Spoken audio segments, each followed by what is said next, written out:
kayo ay pinagpala ng ating Panginoon? Ayan, amen. Ako rin nais ko rin magpasalamat sa Panginoon sa buhay, kalakasan may pinagkakaloob niya sa akin, sa aking pamilya, and then sa lahat ng pagsubok na dumating sa family ko. Yun, napagtagumpayan na ng Panginoon lahat ng pagsubok na amin na pagdaanan. Nagpapasalamat din ako sa Panginoon sa isa ako sa pinili niya upang magbahagi ng kanyang salita. Kaya pinagpupurihan ko ang ating Panginoon. Kaya tayo po ay dadako kung saan tayo mag-aaral ng salita ng Diyos na ang pawagan, the temptation of Jesus. So, dago tayo sa konteksto. Matapos na si Jesus ay binautismohan, si Juan na tagapagbautismo, si Jesus ay dinala sa Espiritu Santo sa ilang upang tuksuhin. So, tinatawagan ko po ang tagabasa ng ating Bible. Sister Mikay po. Tayo pong lahat ay tumayo at makibukas po tayo sa Matthew chapter 4 verse 10.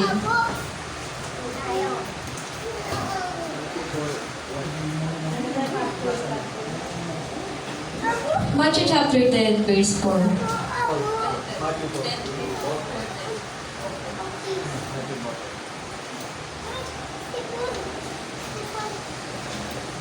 Ating pupuksan ang ating Biblia sa Matthew chapter 4, verse 10. Kaya't sumagot si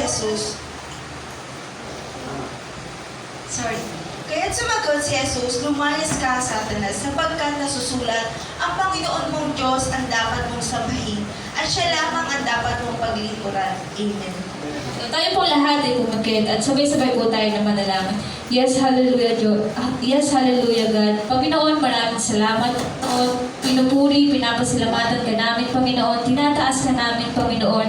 Maraming salamat, Panginoon, sa panibagong araw na pinagkaloob mo sa amin, Panginoon. Sa iyong lingkod, Panginoon, na gagamitin mo, Panginoon, na tagapagbahagi ng iyong mga salita, Panginoon. Dumadalangin ako sa iyo, Panginoon, na bigyan mo ako, Panginoon, ng lakas, talino, Panginoon. Itago mo ako sa iyong likuran, Panginoon, gaya ng ginawa mo, Panginoon. Gawin din naman, Panginoon, sa lahat ng makikinig, Panginoon, ikaw ang magtanim sa puso't isip nila ng iyong mga salita, Panginoon. Na sa ganoon, Panginoon, di ka pinalabas, Panginoon, sa iyong panambahan, sambahan, Panginoon, na walang natutunan, Panginoon. Kaya, Panginoon, maraming salamat, Panginoon. Igay niyo po ako ng iyong banal na Espiritu, Panginoon, sa pangalan ni Jesus na aming tagapagligtas. Amen. Maaari na po tayong umupo. Pakibasa po ulit sa Matthew chapter 4 verse 1 to 10. Amen. Basahin po natin ulit sa Matthew chapter 4, verse 1 to 10. Pagkatapos, si Jesus ay dinala ng Espiritu sa ilang upang tusuhin ng dyablo. Siya ay nag-ayuno sa loob ng 40 araw at 40 gabi, kaya siya ay nagutom. Dumating ang dyablo at sinabi sa kanya, "Kung ikaw ang anak ng Diyos, gawin mo ngang tinapay ang mga batong ito."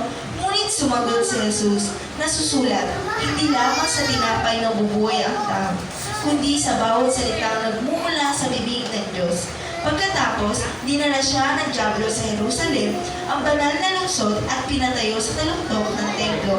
Sinabi nito sa kanya, "Kung ikaw ang anak ng Diyos, magpatihog ka, sapagkat nasusulat, sa kanyang mga anghel, ika'y tatagubilin, at sa kanilang mga kamay, ika'y aalalayan. Nang sa mga bato, paamoy hindi masaktan." Ngunit sumagot si Jesus, nasusulat din naman, "Huwag mong susubukin ang Panginoon mong Diyos." Pagkatapos, dinala siya ng dyablo sa isang napakataas na bundok at ipinakita sa kanya ang lahat ng kaharian sa daigdig at ang karangyaan ng mga ito. Sinabi ng dyablo sa kanya, "Ibibigay ko sa iyo ang lahat ng ito kung magpapatira ka at sasamba sa akin." Kaya't sumagot si Jesus, "Lumayas ka, Satanas, sapagkat nasusulat, ang Panginoon mong Diyos ang dapat mong sambahin, at siya lamang ang dapat mong paglingkuran." Amen. Ayan, amen. Ipapasok ko po dito yung three temptation of Jesus. Sino-sino po yung nakakaalam ng three temptation of Jesus? Wala po ba? Sige po. Una po dito, yung lust of the flesh. Ano po yung lust of the flesh? Yung mga pagnanasa ng ating katawan. Example na lang po dito sa mga taga-Galatia chapter 5 verse 19.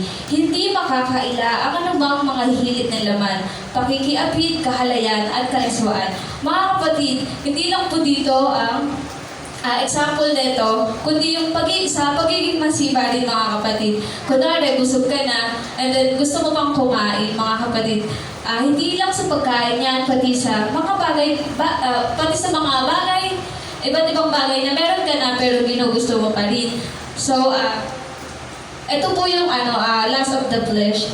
Pangalawa po, yung pride of life. Ito yung pride natin na gusto natin ng authority, or gusto natin na masangat tayo sa iba, or gusto natin famous tayo, o gusto natin yung attraction ng ibang tao nasa atin. Ito po yung number 2, yung pride of life. And then the last of the eyes, mga bagay na nakikita natin na ginugusto natin dito sa mundo ito. Mga bagay na minsan na hindi naman natin kailangan pero gusto natin. Gusto mong makuha kahit gusto mong makuha pa pero meron ka na nun.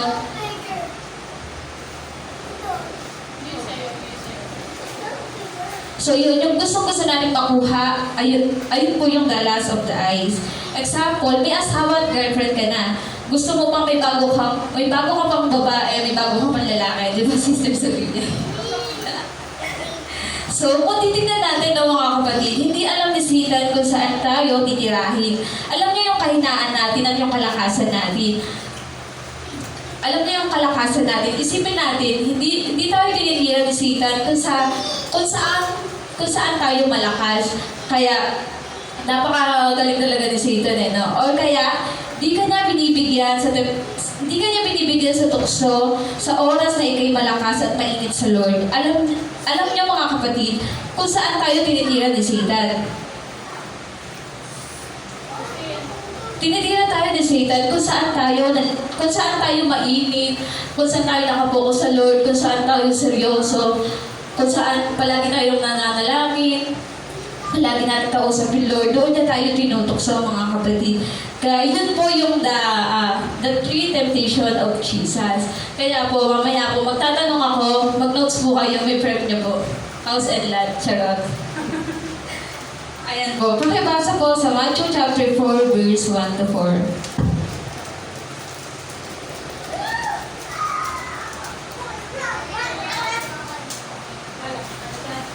Chapter 4, verse 1 to 4. Matthew chapter 4, verse 1 to 4. Pagkatapos si Jesus ay dinala ng Espiritu sa ilak upang tuksoin ng dyablo. Siya ay nag-ayuno sa loob ng 40 araw at 40 gabi, kaya't siya ay nagutom. Dumating ang dyablo at sinabi sa kanya, "Kung ikaw ang anak ng Diyos, gawin mo ngang tinapay ang mga batong ito." Ngunit sumagot si Jesus, nasusulat, "Ang tao hindi lamang sa tinapay na mabubuhay, kundi sa bawat salitang nagmumula sa bibig ng Diyos." Amen. Yan, tayo po ngayon ay dadako sa unang puntos. The Word of God is the source of life. At salita ng Diyos ay pinagmumulan natin ng buhay, mga kapatid. So, paano po ba natin ito mapaliwanag? Ang physical doon na pagkain ay nagbibigay sa mga tao ng sustansya, vitamina, lakas, at mga nutrients. Ngunit ang ibinibigay ng salita ng Diyos, kung ito po mga kapatid ay isa sa pagbuhay natin, ay meron tayong buhay na walang hanggan. Amen po ba? Amen po ba? Amen. Yan, amen. Pakibasa po sa 1 John chapter 5, verse 11 to 12.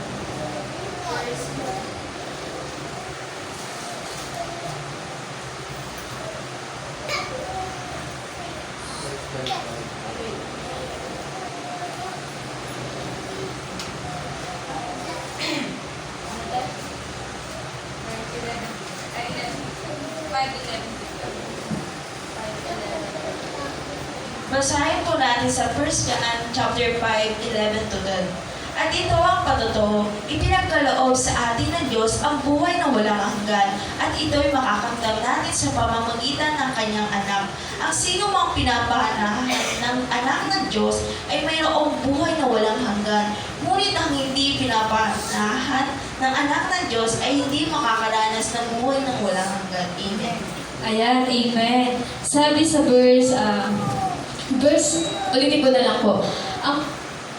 At ito ang patotoo, ipinagkaloob sa atin ng Diyos ang buhay na walang hanggan at ito'y makakamtan natin sa pamamagitan ng kanyang anak. At sino mang pinapananahan ng anak ng Diyos ay mayroong buhay na walang hanggan. Ngunit ang hindi pinapananahan ang anak ng Diyos ay hindi makakaranas ng buhay na walang hanggan. Na mga kapatid, palagi po natin panatilihin ang salita ng Diyos sa ating buhay. Walang iba kundi ang ating Kristo Jesus na Diyos na ating tagapagligtas. Amen.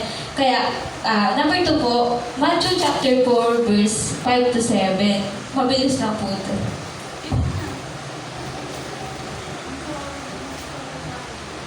Matthew chapter 4, verse 5 to 7. Pagkatapos, dinala siya ng dyablo sa Jerusalem, ang banal na lungsod at ipinatayo sa taluktok ng templo.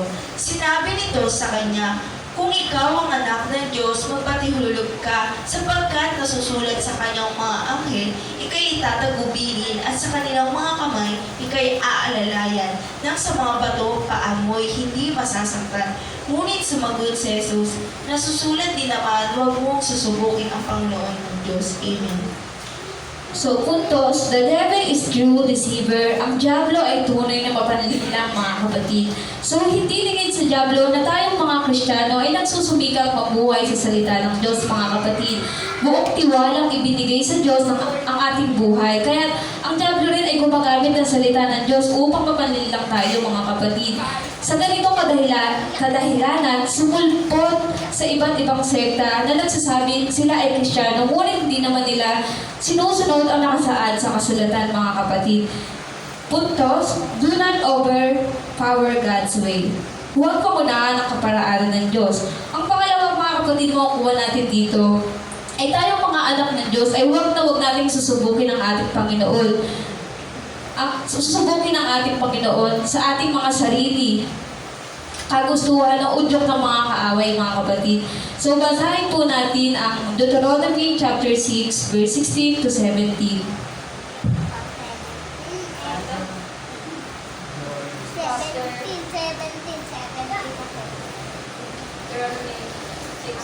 po. Sige po, ako na lang po. Deuteronomy chapter 6, verse 16 to 17. Huwag ninyong susubukin si Yahweh na inyong Diyos tulad ng ginawa ninyo sa Masya.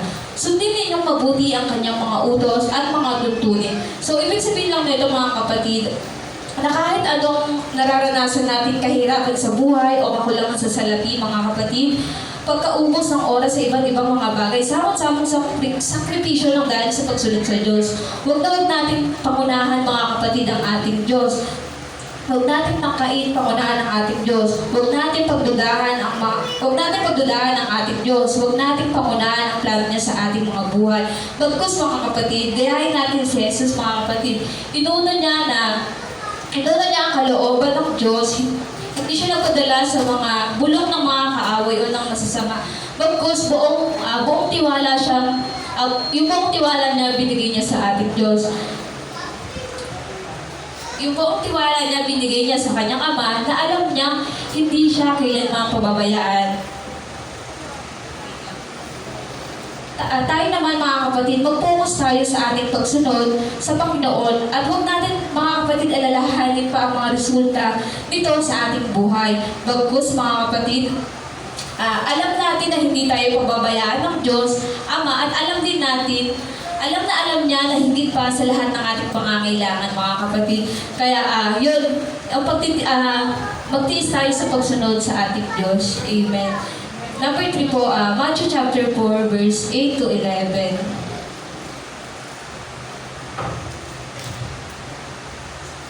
Matthew chapter 4, verse 8 to 11. Pagkatapos, dinalaman siya ng Diablo sa isang napakataas na bundok at ipinakita sa kanya ang lahat ng kaharian sa daigdig at ang kapangyarihan ng mga ito. Sinabi ng Diablo sa kanya, ibibigay ko sa iyo ang lahat ng ito kung magpapatira pa ka at sasamba sa akin. Kaya't sumagot si Jesus, lumayas ka, Satanas, sapagkat nasusulat, ang Panginoon mong Diyos ang dapat mong sambahin, at siya lamang ang dapat mong pagkalingkuran. Pagkatapos, iniwan na siya ng dyablo, dumating naman ang mga anghel at siya'y pinaglingkuran nila. Amen. So puntos po, don't worship the devil. Huwag na wag tayong sasamba sa dyablo. Mga kapatid, ngayon ay hayag na ang mga taong gumagawa ng relihiyon ng dyablo at marami na rin sikat na personalidad, mga kapatid, na nag-aayuno, dyablo at lantaran na kung paano nila pinagmamalaki ang dyablo. Kaya tayo, mga kapatid, mag-ingat tayo, huwag tayong gumaya sa sanlibutan at i-maintain natin yung sarili natin na tayo mag-iba na ng pag-iisip at tumataliwa sa takbo ng mundong ito. Romans chapter 12, verse 1 to 2.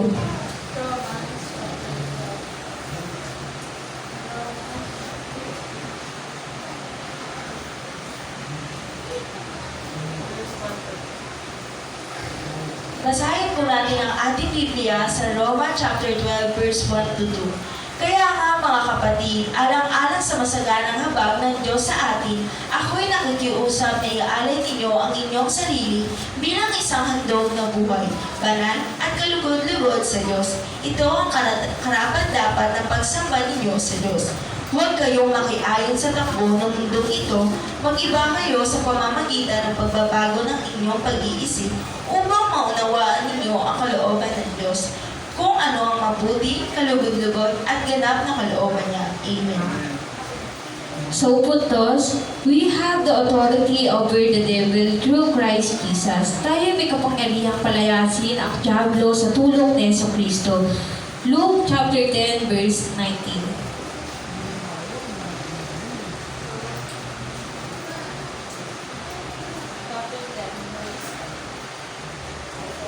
Muli, basahin po natin ang ating Biblia sa Lucas chapter 10, verse 19.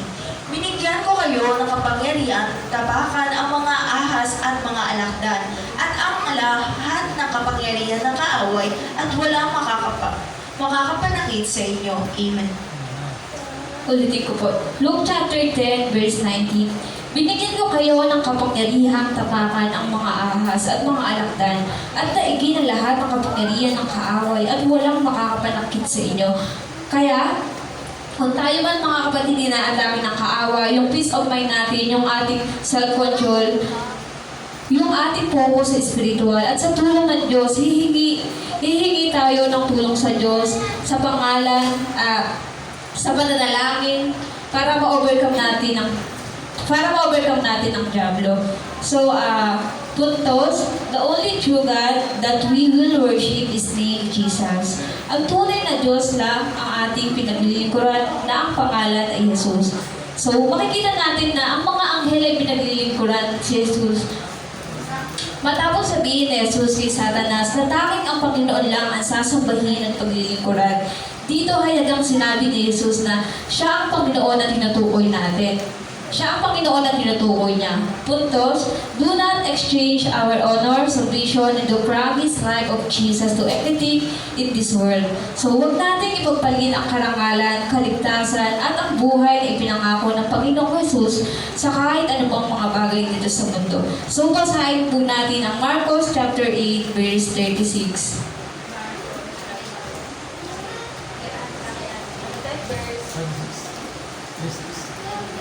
Basahin po natin ang ating Biblia sa Marcos chapter 8, verse 36.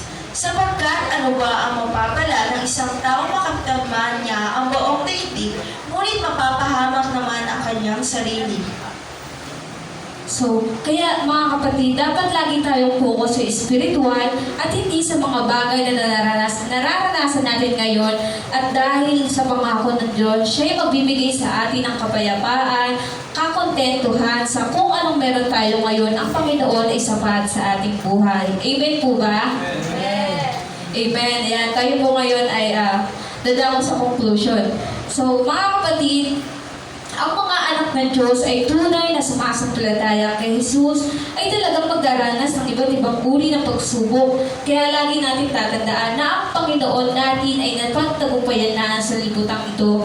Kaya tayo mga mananampalataya ni Jesus, anumang tukso tukso o mapanlinlang ng kaaway at tagumpay laban sa kasalanan at kapayapaan.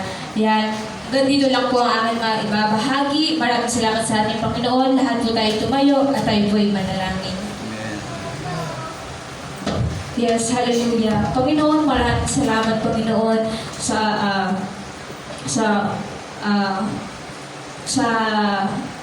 Panginoon, maraming salamat po, Panginoon, sa araw na ito na iyong ipinagkaloob sa amin, sa lahat ng katagumpayan, Panginoon, sa lahat ng pagsubok, Panginoon, na amin na pagdaanan, na pagtagumpayan po na, Panginoon. Kaya, Panginoon, wala na po dapat kaming alalahanin pa, Panginoon, sa mga pagsubok, kahirapan man na aming nararanasan, Panginoon, kakulangan man, Panginoon, sa salapi, Panginoon.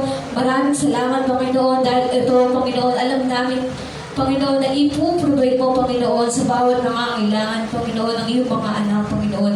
Maraming salamat, Panginoon, maraming salamat, Panginoon, sa pagkakataon na ako iyong ginamit, Panginoon, kahit di ako karapat-dapat sa iyong harapan, Panginoon. Maraming salamat, Panginoon, isa ako sa iyong pinili, Panginoon, upang magbahagi ng iyong mga salita, Panginoon. Maraming salamat sa lakas, Panginoon, na ipinagkaloob mo sa bawat isa, Panginoon. Nawa, Lord, dalahan ko, Panginoon, lahat ng nakinig, Panginoon, even sa akin, tagapagbahagi ng iyong mga salita, Panginoon. Maraming salamat, Panginoon, sa katagumpayan na ipinagkaloob mo, Panginoon. Purihin ka, dakilain ka, Panginoon, sa aming buhay. Sa pangalan ni Jesus na aming pagligtas. Amen.